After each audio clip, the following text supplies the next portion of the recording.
নারীর প্রতি সহিংসতা বন্ধে ডিজিটাল নিরাপত্তা নিশ্চিতকরণে নাটিকা, র্যালি ও আলোচনা সভা। নাগরিকতা সিভিক এনগেজমেন্ট ফান্ড সিইএফ পারায়ণ অন্তর্ভুক্তিকরণ প্রকল্পের আওতায় নারী ও কন্যার প্রতি সহিংসতা বন্ধে সচেতনতা বৃদ্ধি এবং ডিজিটাল নিরাপত্তা নিশ্চিত করার লক্ষ্যে এক সচেতনামূলক র্যালি, নাটিকা ও আলোচনা সভা অনুষ্ঠিত হয়েছে। আন্তর্জাতিক নারী নির্যাতন প্রতিরোধ পক্ষ উপলক্ষে তৃণমূল পর্যায়ের নারীদের উপস্থিতির মাধ্যমে নাটিকা ও আলোচনা সভার আয়োজন করে বেসরকারি উন্নয়ন সংগঠন, যুগান্তর সমাজ উন্নয়ন সংস্থা ও সহায়তাকারী সংস্থা অপরাজয় বাংলাদেশ। 1 ডিসেম্বর 2025 তারিখে চট্টগ্রাম সিটি কর্পোরেশনের 18 নম্বর ওয়ার্ডের তুলাতুলি এলাকায় অনুষ্ঠিত উক্ত অনুষ্ঠানে প্রধান অতিথি হিসেবে উপস্থিত ছিলেন মহিলা বিষয়ক অধিদপ্তর চট্টগ্রামের উপপরিচালক আতিয়া চৌধুরী। বিশেষ অতিথি হিসেবে উপস্থিত ছিলেন জেলা লিগ্যাল এইড চট্টগ্রামের প্রশাসনিক কর্মকর্তা জনাব এরশাদুল ইসলাম, মিডিয়া ব্যক্তিত্ব রাহিম সৈকত, মহিলা মুক্তিসঙ্গী দলের সভাপতি আরজু বেগম। অনুষ্ঠানে বিভিন্ন শ্রেণী পেশার মানুষ, স্থানীয় নারী দল, যুব প্রতিনিধি এবং কমিউনিটি নেতৃবৃন্দ অংশগ্রহণ করেন। আয়োজক প্রতিষ্ঠান জেএইউএস নারীর প্রতি সব ধরনের সহিংসতা বন্ধে তাদের কার্যক্রম ভবিষ্যতেও অব্যাহত থাকবে বলে আশাবাদ ব্যক্ত করেন। আমাদের পুরুষতান্ত্রিক সমাজ ব্যবস্থায় আমাদের নারীরা, প্রধানত নারীরাই খুব অবহেলিত থাকে, অত্যাচারের শিকার হয়, সহিংসতার শিকার হয়।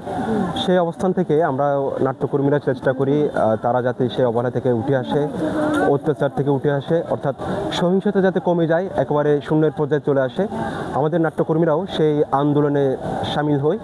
সেই জায়গা থেকে আজকের যে আয়োজন, সেই আয়োজনে আমি সামিল হয়েছি। আপনাদেরকে ধন্যবাদ জানাচ্ছি যারা আয়োজন করেছেন। এরকম আয়োজন আর বেশি বেশি হোক। আমাদের সমাজে এই ধরনের কার্যক্রম যদি বেড়ে যায় তাহলে হয়তো নারী সহিংসতা কমে যাবে, নারী বিষয়ক যে অত্যাচার, অবহেলাগুলো আমাদের সমাজে দৃশ্যমান, এগুলো কমে যাবে। আসসালামু আলাইকুম, আমার নাম আরজু বেগম। আমরা হচ্ছে যে যুগান্তর সমাজ উন্নয়ন সংস্থার তার পারায়ণ প্রকল্প, তার মাধ্যমে একটা মহিলা মুক্তিসঙ্গী দল শুরু হয়েছে। আমি সেই মহিলা মুক্তিসঙ্গী দলের সভাপতি। আমরা আসলে কাজ করি জেন্ডার প্লেস ভাইলেন্স নিয়ে। জেন্ডার প্লেস ভাইলেন্স নারী পুরুষ সহিংসতার মিলে একসাথে আমাদের নারীরা খুব নির্যাতিত হয়, অবহেলিত হয়। আমরা এই এলাকাগুলোতে বেশিরভাগ বঞ্চিত, তো এই জন্য আমরা নারীদেরকে নিয়ে কাজ করার চেষ্টা করি। আর আমাদের মহিলা মুক্তিসঙ্গী দলের বেশিরভাগই অবহেলিত নারী, বেশিরভাগই আমরা নারীরাই নারীদেরকে নিয়ে কাজ করি। তাই আমরা চাই আমরা সবাই একসাথে জোরালোভাবে নারীরা কাজ করলে আমরা সহিংসতা থেকে একটু বেরিয়ে আসতে পারবো। ধন্যবাদ। আমি শান্তা মল্লিক, যুগান্তর সমাজ উন্নয়ন সংস্থার কাউন্সিলর কাম ট্রেনার হিসেবে কাজ করছি। আন্তর্জাতিক নারী নির্যাতনের প্রতিরোধের পক্ষ হয়ে আজকে আমাদের যে আলোচনা সভা, তো এই প্রোগ্রামে আমি যে অন্তর্ভুক্ত হতে পেরেছি সেজন্য আমি আসলে অনেক আনন্দিত। মূলত আমি এই প্রোগ্রামের মধ্যে ট্রেনার হিসেবে কাজ করছি কাউন্সিলিংয়ের। তো নারীরা যে আসলে বিষণ্ণতা নিয়ে আসে, মানসিক যে তাদের প্রশান্তির প্রয়োজন হয়, সেই প্রশান্তিটা যখন আমি দিতে পারি না, তখন আসলে খুব ভালো লাগে। কারণ নারীরা আমরা যেখানেই যেভাবেই বলি না কেন, আমাদের তৃণমূল পর্যায়ে নারীরা এখনও অনেকটা অবহেলিত পর্যায়ে আছে। তো সেই যে তারা যে মানসিক একটা অশান্তি নিয়ে যে আমার কাছে আসে এবং দিন শেষে যে তাদের যে একটা মানসিক স্যাটিসফাই করতে পারি, মানসিক প্রশান্তি দিতে পারি, সেটাই আমার কাছে অনেক বড় প্রাপ্তি। এরপরে হয়তো এমনটা হয় যে তাদের সাথে উভয়ের সাথে বসে একটা সমাধানের পর্যায়ে আসে এবং তারা খুব আশ্বাস নিয়ে এবং মনে অনেকটা ভরসা নিয়ে কিন্তু এখান থেকে তারা অতিক্রম করে। ধন্যবাদ। আমি শুরুতে ধন্যবাদ জানাই যুগান্তর সমাজ উন্নয়ন সংস্থাকে। ওনারা এত মহৎ একটা উদ্যোগ নিয়েছে যে নারী প্রতি সহিংসতা, শিশু নির্যাতন, বাল্যবিবাহ নিয়ে 25শে নভেম্বর থেকে 10 ডিসেম্বর পর্যন্ত যে কার্যক্রম শুরু করছে, তাতেও আমি অনেক আনন্দিত, উদযাপিত। আমি তাদের সাথে থাকতে পেরে নিজেকে গর্বিত মনে করতেছি। আমি চাই যুগান্তর সমাজ উন্নয়ন সংস্থা আরও উন্নতি তদারকি করুক। ধন্যবাদ সবাই। আন্তর্জাতিক নারী নির্যাতন প্রতিরোধ পক্ষ আলোচনা সভা, এটা খুবই গুরুত্বপূর্ণ। আমরা চাই তৃণমূল পর্যায়ে এই সমস্ত প্রোগ্রামগুলো হোক, কারণ আমরা ছোটোবেলা থেকে আমার মাকে সম্মান করে আসছি, আমাদের বোনদেরকে স্নেহ দিচ্ছি। তো এই ক্ষেত্রে এইসব প্রোগ্রামগুলো খুবই গুরুত্বপূর্ণ এইসব এলাকার জন্য। এটার মাধ্যমে মানুষদেরকে সচেতন করা যাবে এবং নারী নির্যাতন যে প্রতিরোধ কীভাবে করা হয় সে সম্পর্কেও তারা জানতে পারবে, প্রতিরোধ ব্যবস্থা গ্রহণ করতে পারবে। আমরা চাই নারীরা কি নিরাপত্তায় থাকুক, নারীদের উপর কোনো রকম যদি হামলা মামলা হয়, আমরা পুরুষ ভাইরা পিছনে বসে আছি, তারা কি চোখ দিয়ে দেখে থাকবেন? তারা কি কোনোদিন সহযোগিতা করবেন না আপনারা? ওই যে একজন ভাই হাত তুলেছে যে নারীদের উপর যদি নির্যাতন হয়, নারীদের উপর কি আমরা কি প্রতিরোধ করব, আমরা গিয়ে কি প্রতিবাদ করব? আমরা নারীরা কি করতাম আগে? আমাদের উপর যখন নির্যাতিত হয় বা আমাদের উপর কোনো রকম কি বৈষম্য হয়, আমরা চুপ করে থাকতাম। আমরা কি চুপ করে থাকবো? আমরা চুপ করে থাকবো না। আমরা কি করব? আমরা প্রতিবাদ করব। আমরা চাই নারী পুরুষ এমন একটি সমাজ যেখানে থাকবে না কোনো প্রকার বৈষম্য, থাকবে শুধু নিরাপত্তা আর ভালোবাসা। সকল নারীদের জন্য নিরাপদ এবং সমতা, ক্ষমতায়ন, সাম্যের একটা সমাজ। তার মানে কি, আমরা নারীদেরকে এমন জায়গায় দেখতে চাই, আমি নারী হিসেবে, মানুষ হিসেবে আমার অধিকারটা আমি পেতে চাই, আমার নিরাপত্তার অধিকার পেতে চাই, আমার শিক্ষার অধিকার পেতে চাই, আমার অন্ন বস্ত্র বাসস্থান তা তো আছেই, কিন্তু মূল হচ্ছে আমার নিরাপত্তার অধিকার চাই। আর এখন আরেকটা হচ্ছে, আমরা যারা ইন্টারনেট চালাই না, ফেসবুক আছে না, অনেকে আছে ফেসবুক চালাই, ইউটিউব দেখি, টিকটক দেখি না, তো সেই জায়গা থেকে আমরা বলছি যে আমাদের ডিজিটাল নিরাপত্তা চাই কি না? ডিজিটাল নিরাপত্তা বুঝি, ডিজিটাল নিরাপত্তা হচ্ছে আমরা যে ফেসবুক চালাই সেখানে একজন নারীকে নিরাপদভাবে ফেসবুক যেন চালাতে পারে। সেখানে একজন নারীকে কি করে? হেনস্থা করে, তখন সে সামাজিক এবং পারিবারিকভাবে কি হয়?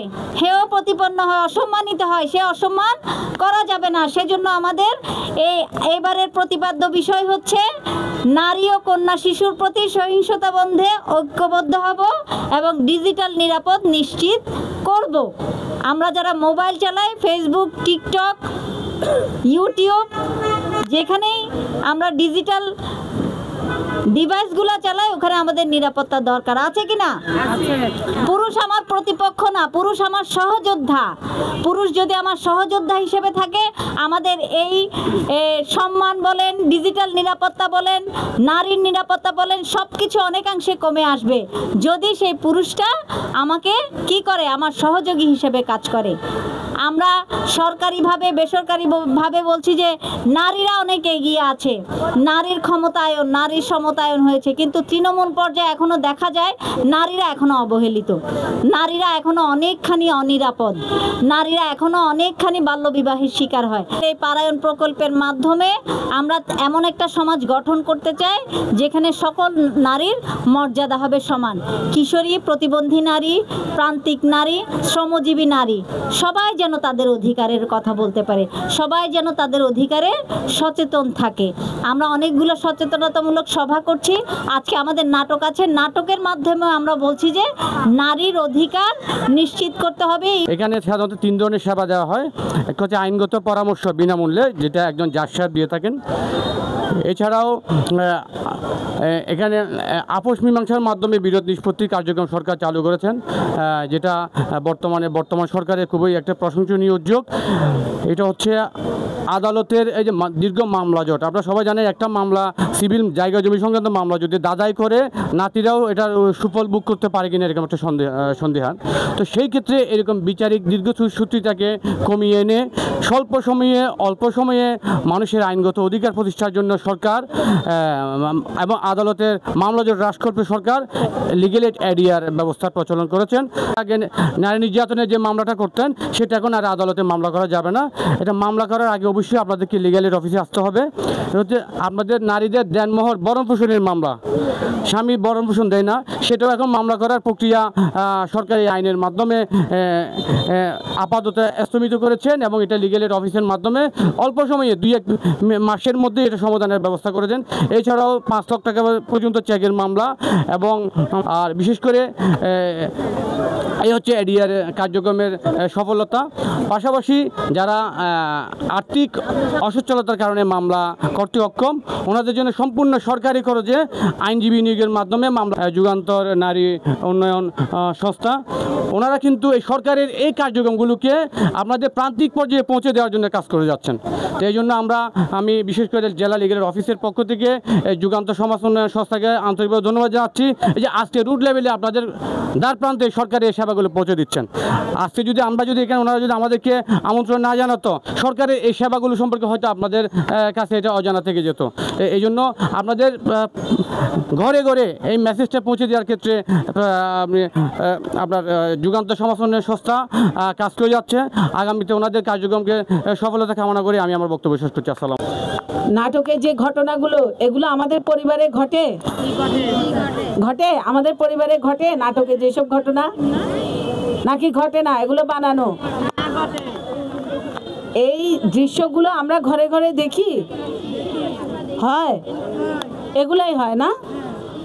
আরও কিছু দৃশ্য আছে যেগুলো আমরা দেখতে চাই না, কিন্তু দেখতে হয়। আছে এরকম দৃশ্যগুলো? কি বলেন তো দুই একটা? ধরেন আমরা দেখতে চাই না আমাদের পরিবারে, আমাদের প্রতিবেশীদের পরিবারে, কিন্তু দেখতে হয় কতগুলো দৃশ্য। এগুলো কি? নারী নির্যাতন হয়। যেমন আমার ঘরের পাশে আমার একটা আন্টিকে তার হাজব্যান্ড অন্যায়ভাবে যে কোনো কাজের ক্ষেত্রে তাকে মারধর করা হয়, সেরকম আমরা দেখতে চাই না, তারপরে আমাদেরকে দেখতে হয়। আপা কি বলছে শুনতে পেয়েছেন আপনারা সবাই? আপা বলেছেন যে ওনার পাশে একজন আন্টি আছেন যাকে ওনার স্বামী নানান কারণেই সবসময় শারীরিকভাবে নির্যাতন করেন। হয় আমাদের আশেপাশে এই ঘটনাগুলো?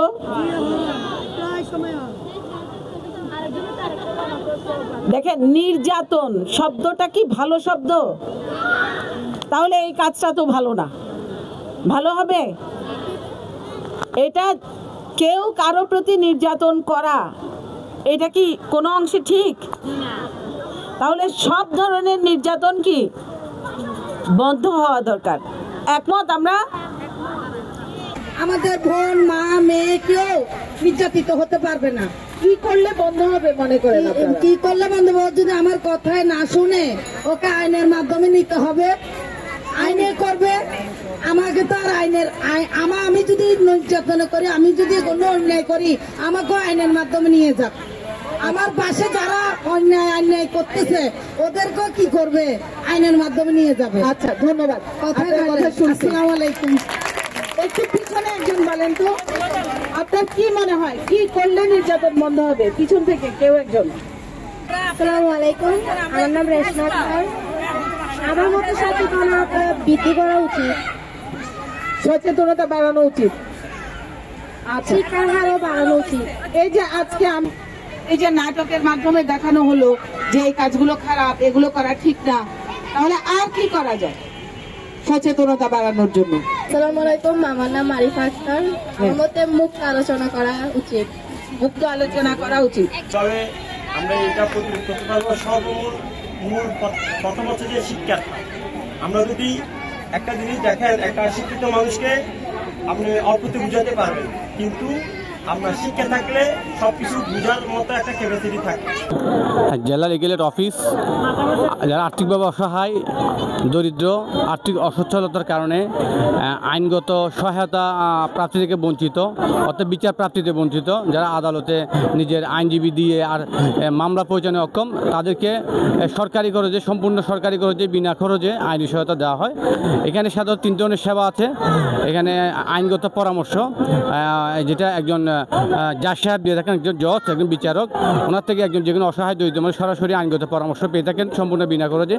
পাশাপাশি আপোষযোগ্য বিরোধগুলো মামলা না করে স্বল্প সময়ে আপোষ মীমাংসার মাধ্যমে একজন বিচারকের মধ্যস্থতায় বিরোধ নিষ্পত্তির সুযোগ আছে। এবং যে আপোষনামাটা বর্তমানে সরকার রায়ের আদালতে মামলা করে 10 বছর একটা সিভিল মামলা বা একটা নারী নির্যাতন মামলা রায়ের মাধ্যমে যে ফলটা রেজাল্টটা পেত, সেটা আপনি 1 থেকে 2 মাসের মধ্যে হলে সেটা ওই আপোষ মীমাংসার মধ্যে যে ডকুমেন্টটা তৈরি করে দেওয়া হবে সেটা আদালতের রায় হিসেবে গণ্য হচ্ছে। এর পাশাপাশি হচ্ছে যাদেরকে নিতান্ত যারা পরামর্শ বা আপোষের মধ্যে সীমাবদ্ধ নয়, যাদেরকে মামলা করা অপরিহার্য, তাদের জন্য সম্পূর্ণ সরকারি খরচে, সম্পূর্ণ বিনা খরচে সরকারি খরচে মামলা করার সহায়তা সুযোগ রয়েছে। এখানে সাধারণত আর্থিক যাদের বার্ষিক ইনকাম আয়কর সীমার নিচে, অর্থাৎ যাদেরকে আয়কর দিতে হয় না, ওই সমস্ত নাগরিকরা সম্পূর্ণ বিনা খরচে এই সেবা পেতে পারে। আমাদের কাছে যোগাযোগের সহজ নিয়ম হচ্ছে জেলা লিগ্যাল এড অফিস, চট্টগ্রাম জজ কোর্টে চিফ জুডিশিয়াল ম্যাজিস্ট্রেট আদালত ভবনের 6 তলায় 612 নম্বর রুমে অবস্থিত। এখানে সরাসরি আপনি আমাদের সেবা নিতে পারেন। পাশাপাশি আপনি গুগলে গিয়ে যদি গুগলে ঘরে বসে আমাদের আইনি সহায়তা নেওয়া যায় অনলাইনের মাধ্যমে। এখন তো স্মার্ট সেট প্রত্যেকের হাতে, আপনি মোবাইলে গুগলে গিয়ে NLASO অথবা জাতীয় আইনগত সহায়তা প্রদান সংস্থা চার্জ দিলে ওখানে আইন মন্ত্রণালয়ের লিগ্যাল এডের একটা ওয়েবসাইট আসবে।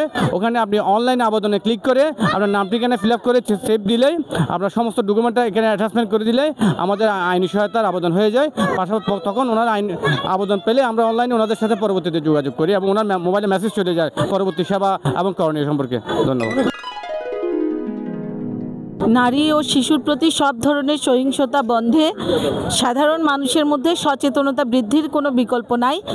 এই উদ্দেশ্যে আজকে যে পথনাটক এখানে মঞ্চস্থ হলো এবং যে সংক্ষিপ্ত আলোচনা হলো, এটা খুবই কার্যকর। এই ধরনের পদক্ষেপ, এই ধরনের কার্যক্রমগুলো অনেক বেশি প্রত্যেকটা এলাকায় হওয়া প্রয়োজন। নারী এবং শিশুর প্রতি সহিংসতা বন্ধে সাধারণভাবে আমাদের প্রত্যেকটা পরিবারের সদস্যদের সচেতন হওয়া উচিত এবং সবাই ঐক্যবদ্ধভাবে আমরা এর মোকাবেলা করতে হবে। এই বিষয়ে যথাযথ আইনের শরণাপন্ন হতে হবে প্রয়োজন মনে করলে, তবে সচেতনতার কোনো বিকল্প নাই। আমরা নারীর প্রতি সহিংসতা, শিশুর প্রতি সহিংসতা, নিজেরা সহিংস আচরণ বন্ধ করি এবং অন্যদেরকে সহিংস আচরণ করতে বিরত রাখি।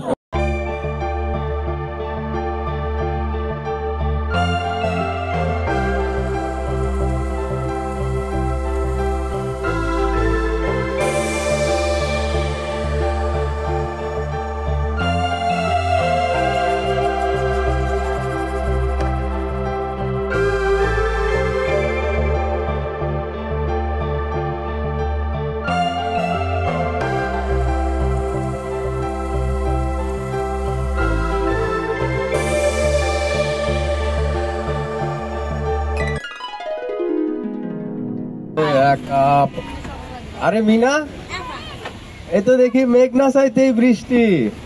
ভালো ভালো, খুব ভালো। না, আমি তো পথ ছাড়ার লেগে আগলে ধরি নাই। না ছাড়লে কি করবি? এরপর কি করবি উনি? আপনি আমারে টিজিং করতেছেন। হুন, টিজিং ফিজিং বুঝি না, আমি তোরে ভালোবাসি। বহুত দিন ধরে অপেক্ষা করতেছি কিন্তু। আমি কইলে নোংরা কথা হয়, আর ওই কাশেম কইলে মধু লাগে তখন। না দেখেন, কাশেম ভাই কিন্তু আমার খালাতো ভাই, আপনি ওরে লইয়া আজেবাজে কথা কইবেন না। কাজলে বুঝছি, এখন বুঝতাছি আমার কেন তুই ভাও দেস না। শুনেন, এইসব নোংরা কথা আমার লগে কইবেন না। শুনেন কইতাছি, শুনেন। অনেকবার বাড়ছে বুঝছি, কাজ বাড়লে কেমনে কারণ লাগে ইয়া আমি ভালোই বুঝি। আজকে তোর আর কিছু কইলাম না। ও মিনার মা, বাড়িতে আছো? আরে আমি আরে চেয়ারম্যান সাহেব, আসসালামু আলাইকুম। ওয়ালাইকুম আসসালাম। আচ্ছা, বাইরে থেকে একটা কথা হই না, থাকতে পারলাম না। কি চেয়ারম্যান সাহেব? শুনলাম মায়েরা নাকি বিয়ে দিতেছো। হ্যাঁ চেয়ারম্যান সাহেব, বিয়ে না দিয়ে কি করুম কোন তো? আমরা গরিব শরীফ মানুষ, মাইয়া লাইফ হয়ে যাইতেছে, বুঝেন না? বয়স হয়ে গেলে সময় পামু কই? ওমা, কি কর তুমি এগুলা? হ্যাঁ, আরে সরকার একটা নিয়ম করে দিছে তো, মায়াকে বিয়ে দেওয়ার জন্য একটা নিয়ম আছে। 18 বছরের আগে বিয়ে না দিতে কইছে। কি কোন চেয়ারম্যান সাহেব? আমরা গরিব টরিব মানুষ, মাইয়া আমি বিয়ে দিমু, সরকারের কাজ কি? ওমা, সরকারের কাজ কি মানে? সরকারের কাজ কি? সরকারের কাজই তো আইন কানুন বানানো, পালন করা।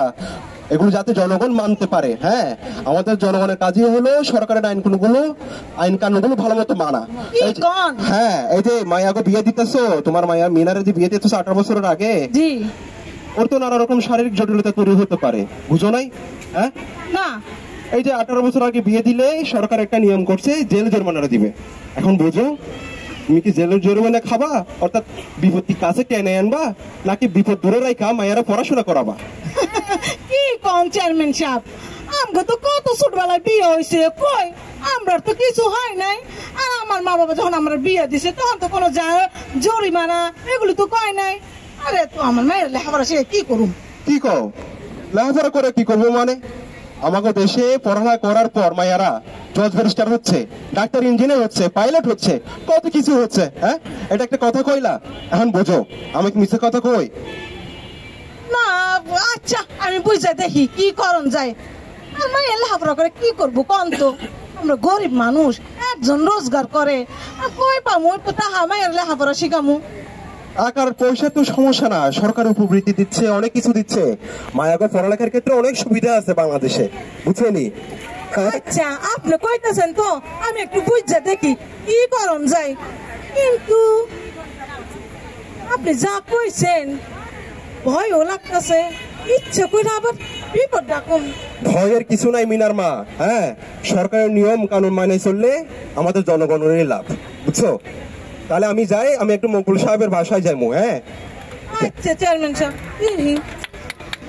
এই কুলসুম, ভাত দে, ভাল লাগে না আর, সারাদিন কাম করতে করতে শরীরটা ইয়া হয়ে গেছে। কুলসুম তো বাড়িতে নাই, স্কুলে গেছে। আর আপনার ভাত আমি পরে দিতাছি, আজকে সারাদিনে সময় পাই নাই। বাচ্চা কাচ্চার স্কুলে পাঠান, আবার খাওয়ান দাওয়ান, এই সব ভাল লাগে না। সারাদিন কাম করে আনার পরে এত ফেডের ভোনা লাগে। ও কি কাম করতে মন চায় না, এত কাম চুরি করছ কে? আমি কি সারাদিন ঘরের মধ্যে বসে থাকি? বেশি কথা কই পাড়াই ফেলবো একদম, এত কথা কস কে? বাইরে কাম করি না আমরা, ঘরে কাজ করি না। হ্যাঁ, কাম কই করস? কাম করলে ভাত কই? হ্যাঁ, সারাদিন কাম করে ভাত খাইতে মন চায় না? ছেলে মেয়ে স্কুলে পাঠাইতে হবে না? হ্যাঁ, তো পোলা মেয়েকে স্কুলে পাঠালে ভাত রান্ধন যায় না? আপনি কই দেখেন ঘরে পাবে কি? বাসায় আছেন? আরে আপা, আহেন আপা। আসসালামু আলাইকুম। ওয়ালাইকুম আসসালাম। ভালো আছেন আপা? আরাম গো ভালা, আমরা কি ভালো থাকতে পারি? গরিব শরীফ মানুষ, কি কম আপা। এখন চেয়ারম্যান সাহেব একটু আগে আই, হ্যাঁ একটা কথা কইয়া গেছে। কি কথা? এটা হইন না তো আপা, মন মেজাজ ভালো লাগতেছে না। কেন, কি হইলো? আচ্ছা আপা কোন তো, আমার মাইয়া আমি বিয়ে দিব। হ্যাঁ, এইখানে সরকারের কাম কি? আচ্ছা আপা, চেয়ারম্যান সাহেব যেটা কইয়া গেল এগুলো কি হাসা কথা? কি কইছে? এই যে কইছে আমার মাইয়ারে নাকি ছোটকালে বিয়া দিলে আর জেল জরিমানা হইব, আর নাকি তাড়াতাড়ি বিয়া দিলে আমার মাইয়া বলে মরে যাইব গা। হ্যাঁ আপা, চেয়ারম্যান সাহেব যা বলে গেছে আপনাকে একদম সত্যি কথাই বলে গেছে। কোন কি আপা? হ্যাঁ আপা, আমি আপনাকে আরেকটু বলি। আমাদের 1929 সালের আইনের 4 ধারায় বলা হয়েছে 18 বছরের নিচে কোনো কন্যা সন্তান এবং 21 বছর বাল্য বিবাহ বলা হয়। কোন কি আপা? আরো বলেছে এটা যদি আপনি দেন তাহলে এটা আইনগত অপরাধ। কি কোন? হ্যাঁ, আর আপনি যেটা বলেছেন অল্প বয়সে বিয়ে দিলে তার কি ক্ষতি হয়, আমি আপনাকে আরেকটু বলি আপা। জি জি আপা, একটু বলেন না। আপনি যদি আপনার মেয়েকে এত তাড়াতাড়ি বিয়ে দেন, জি, তাহলে তার শরীরের অনেক ক্ষয়ক্ষতি হবে, এমন সে অনেক রোগে ভুগবে এবং কি সে বাচ্চা প্রসব করার সময় মারাও যেতে পারে। আল্লাহ, হ্যাঁ আপা। কি কোন আপা? হ্যাঁ, ডর লাগতেছে। তারপর অকালে তাদের সংসারটা ভেঙে যাবে, সে স্বামীর সংসার বুঝবে না, সমাজের রীতিনীতি কিছুই বুঝবে না, তখন অল্পতেই তার সংসারটা ভেঙে যাবে আপা। আচ্ছা আপা, একটা বুদ্ধি দেন না আপা, এখন কি করুম? এই কথাগুলো না তোমার ভয় লাগতেছে আপা। পড়াশোনা করাবেন? পড়াশোনা? আপনিও কোন পড়াশোনা করাইতে? কেমনে পড়াশোনা করামু কোন তো? ঘরের মধ্যে রোজগার করে না একজন, আর একটা মানুষ লেখাপড়া করাইতে গিয়ে 50 টাকা লাগে। এত টাকা আমি কই পামু আপা, আপনি কোন তো? আরে কি বলেন আপা, এখন তো সরকার এই যে শিক্ষার্থীদের জন্য উপবৃত্তি নির্ধারণ করে দিয়েছে, তারা প্রতি মাসে তাদের উপবৃত্তির মাধ্যমে তারা পড়াশোনা করতে পারতেছে। আপনি এটা শুনেন নাই আপা? না আপা। ও আচ্ছা আচ্ছা ঠিক আছে, আমি আপনাকে বললাম। জি জি।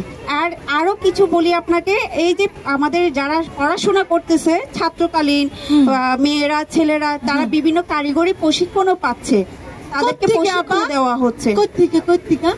সেটা হচ্ছে বিভিন্ন সরকারি সংস্থা থেকে। আর আপনি যদি আমাদের এই বিষয়গুলো আরো শুনতে চান আপা, জি, তাহলে আপনি বলুয়ারদিঘির পূর্ব পাড় যুগান্তর সমাজ উন্নয়ন সংস্থায় আসবেন, আপনাকে আমরা আরো কিছু বুঝিয়ে দেব। আপা ওখানে গেলে কি আমি সব সহযোগিতা পাবো? হ্যাঁ, সেখানে আপা আরো অনেক কিছু আছে। আপনার আশেপাশে সমাজের নারীরা অধিকার আদায় করতে পারতেছে না, অধিকার থেকে বঞ্চিত হচ্ছে, নারী সমাজ আমাদের পিছিয়ে যাচ্ছে, নিরাপত্তা পাচ্ছে না, সেখানে একটা কাউন্সিলিং করা হয়। আবার বলি আপা আপনাকে ঠিকানাটা, আমি সেটা হচ্ছে বলুয়ারদিঘির পূর্ব পাড় যুব উন্নয়ন যুগান্তরের উন্নয়ন সংস্থা, আপনার পরিবর্ত কন্যার একটা রুম রয়েছে। এখানে আমাদের একটা আপা আছে, কাউন্সিলিং করে এবং আইনিভাবে সহায়তা দিয়ে থাকে লিগেল এইডের মাধ্যমে। বুঝতে পেরেছেন আপা? জি জি আপা, তাহলে আমি আমার মাইয়ার লইয়া ওখানে যাবো, আপনি একটু আমাকে একটু সাহায্য করেন আপা। হ্যাঁ, আমার মাইয়াটা যেন ভালো হয় আপা। আপনিও আপনার আশেপাশে সবাইকে নিয়ে আসবেন, যদি কোনো সমস্যা থেকে থাকে আমাদের যুগান্তরের উন্নয়ন সংস্থায় আপনি চলে আসবেন, ঠিক আছে আপা? আশেপাশে সবাইকে জানিয়ে যুগান্তর সমাজ উন্নয়ন সংস্থায় আপনাদেরকেও বলছি, যদি আশেপাশে আপনাদের নারীদের অধিকার থেকে বঞ্চিত হন, আপনাদের নারীদের যদি কোনো নির্যাতনের শিকার হন, আমাদের ওখানে যুগান্তর সমাজ উন্নয়ন সংস্থায় 2 তলায় পরিবর্ত কর্নার একটা রয়েছে, সেখানে কাউন্সিলিং করা হয়, আপনাদেরকে বিভিন্ন সুযোগ সুবিধা দেওয়া হবে, সহায়তা করা হবে এবং আইনি সহায়তা দেওয়া হবে। ধন্যবাদ সবাইকে, সবাই ভালো থাকবেন আর আমাদের নাটকটাই আপনাদের অন্তরে ধারণ করবেন।